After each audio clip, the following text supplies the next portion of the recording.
Cuando usted se mete en el mundo de las ciencias de la salud, usted no se acaba nunca, usted no se para jamás, porque muchas otras cosas son procesos dinámicos, pero ninguno es un proceso tan vivo y tan dinámico como el aprendizaje constante en ciencias de la salud. Con nosotras está la doctora de la Cruz, Carolina de la Cruz, quien es internista, nefróloga y especialista en trasplante de páncreas e hígado. Y riñón. Sí, trasplante de páncreas y riñón. Así es. ¿Usted no ha dejado de estudiar en su vida, doctora? Ya lo sabe.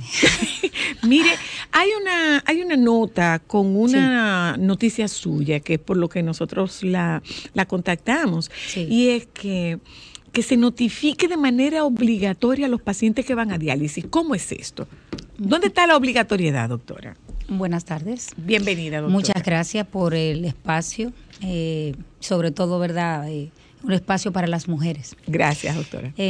Bueno, la solicitud se hizo a través de este congreso que tuvimos el 23 en La Romana, en Casa de Campo, el congreso nacional que hacemos de nefrología, que también se hace la reunión con la Clínica Mayo y con la Sociedad Española de Nefrología, algunos invitados españoles. Y en el Congreso, la participación del ministro de Salud Pública, los nefrólogos le hacen el llamado para que se pueda hacer de manera obligatoria el registro de enfermos renales crónicos. Constantemente. Yo insisto, señores, crónico no es grave, crónico es de tiempo. Crónico significa que la pérdida de la función renal por más de 3 meses.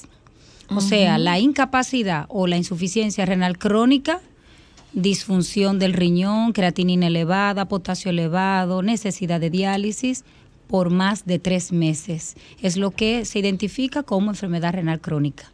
Entonces, como la enfermedad renal crónica es una enfermedad prácticamente silente, donde a las personas no le da dolor, solamente puede producir dolor en el riñón cuando hay una inflamación local por una pielonefritis o por una litiasis o por piedras en los riñones.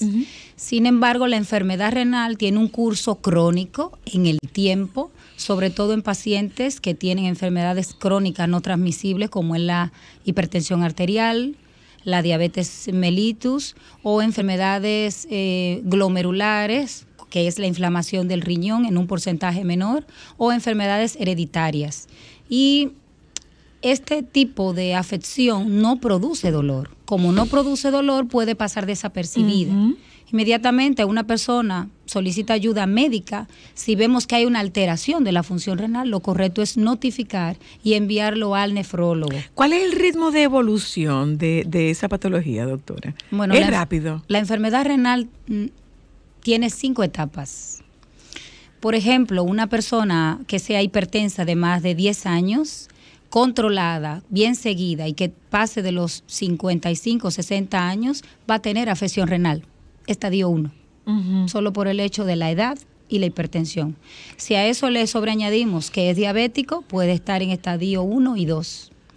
Muchas veces, y es la queja que tenemos los nefrólogos, es que el paciente nos llega en estadio 4. Wow.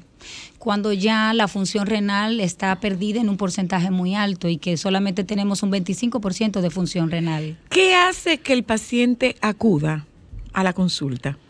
Por lo regular, el nefrólogo no es tan conocido como el cardiólogo o como el endocrinólogo.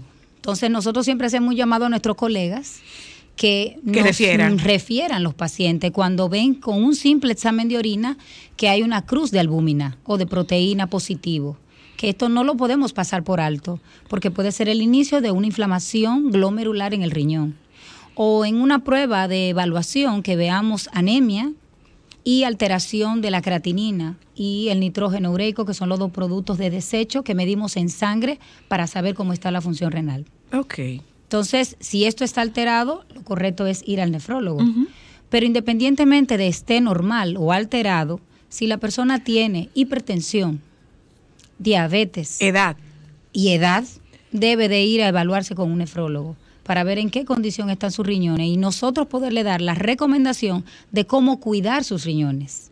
¿Por qué quieren ustedes que se haga un censo, si pudiéramos usarlo, el término, para esta situación? ¿Por qué quieren ustedes tener o una demografía una data que podría ser demográfico, porque no es solamente los de aquí, son los del país completo. Entonces, ¿para qué? ¿Con qué intención? La intención es que diagnosticar estos pacientes a tiempo nos da la mejora en la calidad de vida y la disminución de la mortalidad. Pero aparte de eso, cuando el paciente tenga la evolución de manera irreversible hacia la enfermedad renal, lleguen las mejores condiciones. Okay. Claro que, por ejemplo, nosotros siempre nos quejamos que los pacientes llegan ya con 8 de creatinina para colocar un catéter en edema agudo del pulmón, o sea, con una complicación de la enfermedad renal. Mientras más deteriorado llega el paciente a nuestras manos, pues el trabajo es un poco más difícil y tiene más chance de perder la vida. Para ambos, para el paciente y para el médico. Y para el médico nefrólogo. Igual podríamos también captar el paciente en un momento dado que hasta no tendría que pasar por la terapia dialítica, y se podría trasplantar con un donante familiar relacionado antes de tener que pasar por diálisis, que ya hemos hecho esto en el país, de trasplantar pacientes con daño renal crónico sin tener que pasar por una terapia de hemodiálisis.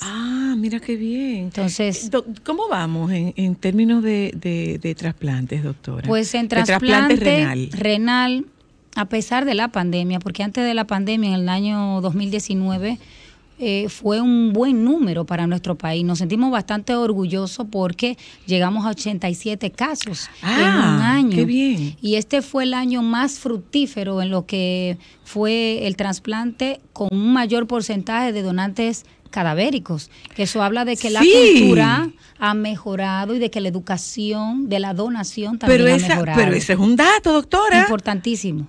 Sin embargo, con la situación de la pandemia, en el año 20 decayó bastante por la adaptación de nuevo al COVID, la adaptación de que muchas UCI estaban ocupadas por pacientes por COVID, y a pesar de todo eso llegamos a hacer 19 trasplantes en el año de la pandemia.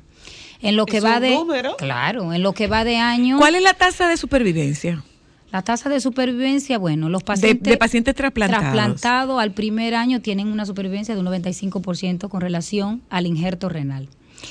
Y a los 5 años de un 85%. Y a los 10 años, o sea, el promedio de vida viable de un injerto renal es alrededor de los 12, 15 años si el paciente está llevando de manera correcta su seguimiento. Pero tenemos algunos casos aislados de pacientes que tienen 28 años, 27 años trasplantados, 25 años trasplantados, porque aquí se está haciendo trasplante desde hace tiempo.